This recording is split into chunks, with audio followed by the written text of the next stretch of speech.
ល់បងត្រជាក់នាំឆ្នាំថ្មីមកដល់ភូមិអូលឹមភ្លឺរលងដោយស្នាមញញឹមនៅវត្តព្រះធាតុនៅវត្តព្រះធាតុភូមិខ្ញុំសំលេងចូលឆ្នាំភ្លេងឮឆ្លងព្រៃវាលស្រែនោះគ្រប់គ្នាស្បាយរីករាយជុំគ្នាកូនក្មេងជុំគ្នា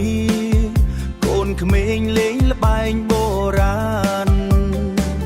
មនុស្សចាំងញញឹមមើលដោយសេចក្តីសុខទឹកចិត្តខ្មែរទឹកចិត្តខ្មែរមិនដែលបាត់បង់ស្រឡាញ់គ្នាដូចគ្រួសារតែមួយ